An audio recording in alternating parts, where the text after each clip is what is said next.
precise estimates about the use, but there have been previous reports by Glenn Greenwald, Laura Poitras, and other people about implants. Now we understand implant has a dual meaning. It can be a software implant or a hardware implant. So now the question to the NSA is, of all the machines you've compromised around the world, which is somewhere between 50,000 and a lot more, how many of those includes implants into the BIOS, into the firmware, into the hardware? We don't have any numbers about how often they tamper with American company shipments, for example, or if those companies are in fact complicit with those shipments. Those are numbers we'd like to see released by the NSA. We'd like to see some information about that. But we do know that the number is not 1 or 10. We know that it's in the tens of thousands, probably in the hundreds of thousands, but at least as has been reported as 50,000 at some point in the recent past.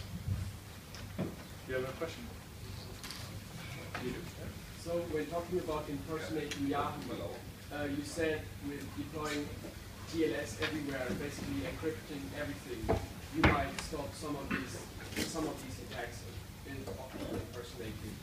And my question is it not sufficient to have one of the CA root certificates, of which are more than 50, many of which are American companies, to man in the middle any of that? So I mean, how does encryption everywhere really make us safe against that? So the points that I made earlier, this is a very technical point, so for all the journalists that are already lost in the room, I'll sort of re-explain it. He's asking about quantum insertion. Quantum insertion is a man-on-the-side capability. This is notably different than a man in the middle, because we're talking about where on the network path the attacker is, right? So in this case, if you're directly connecting through the attacker, of course, they can do a man-in-the-middle attack. If they have a certificate of authority, which I'm sure someday we might learn about something like that, that is very different, that type of attack. But a man-on-the-side attack, they actually have to attack TCP IP, TCP specifically, and they have to pull something out, that is the sequence number, and then they need to race the packet and inject. And actually, I believe they set the fin, ACK, urge flags on the packet. So you can actually see, you'll get 2 fin packets or 2 ACK packets, one with a fin flag. The fin flag packet is the NSA packet. That will also include data. The data that is included in the case of a web service will probably be some JavaScript or an iframe or something like that. Now, if that was a TLS session and they injected a packet, they would need to inject at the right time, and they would need to extract a lot more information. And I suspect, but I don't know for sure, that the next record from the actual server would tamper with that TLS connection, and it would actually cause problems. So an SSL man-in-the-middle attack is more suited for a full on-path man-in-the-middle, whereas the quantum insertion is perfect for unencrypted things where you merely need to observe one thing and beat it in a race condition. And in the slides that we released, we very clearly show that they don't always win. In fact, we released some statistics where they show that if they're far away from the target, then they're not able to whack the target. So it's important to understand that when you deploy TLS, you change the fundamental nature of the way that they're attacking people. Obviously, there are other problems with those kinds of solutions. The certificate authority world is a disaster.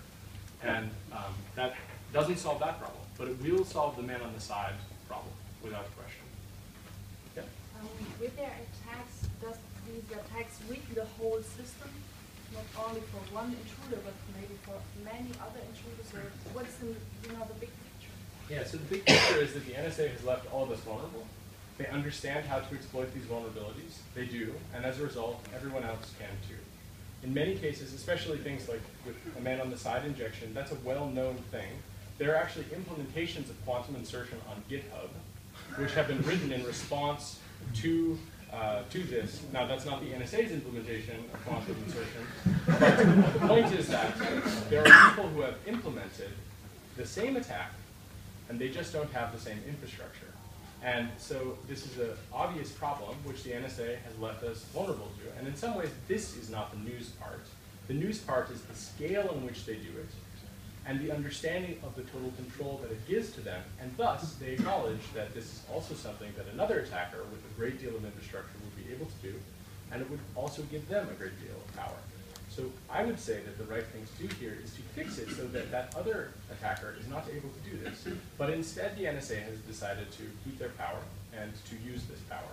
And I don't believe they use this power responsibly, but I also think it's important to say that even if they did, I don't believe that all of the other attackers will.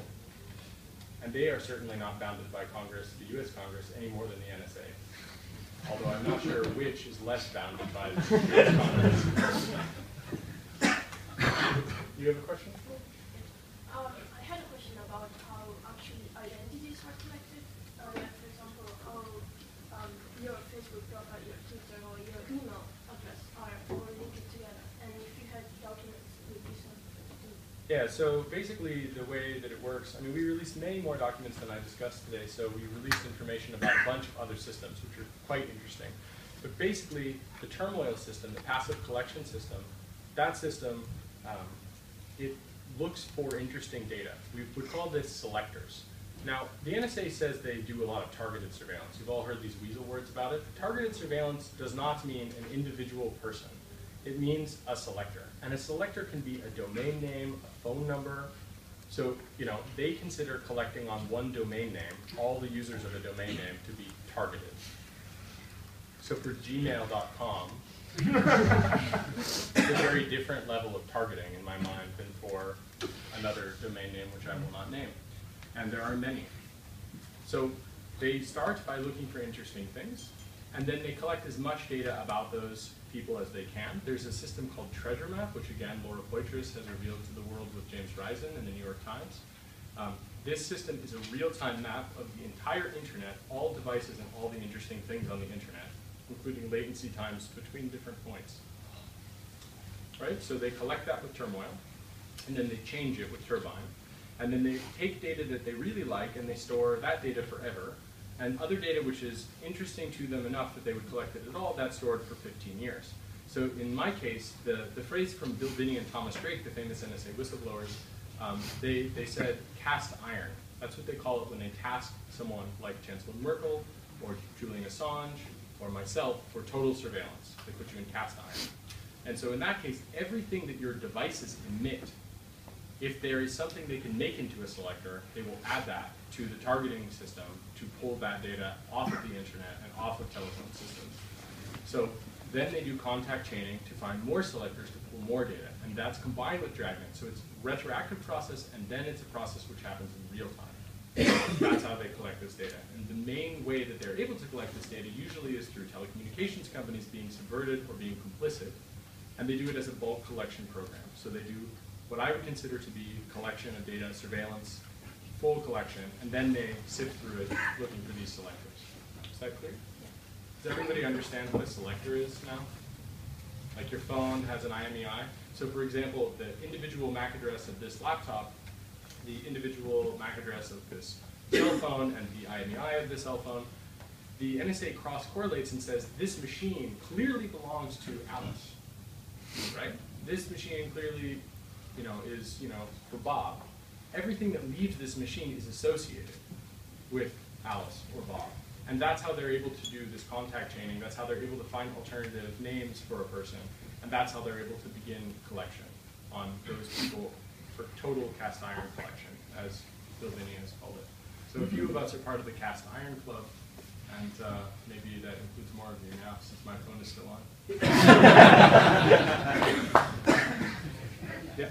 So just back to that Google Yahoo point, did you get the impression that the reason Gmail had to be passed through the GCHQ quantum was that it had to go through kind of the SSL added nuclear muscular side rather than on a regular turmoil box? So this would imply that turmoil runs on those links that are data center to data center.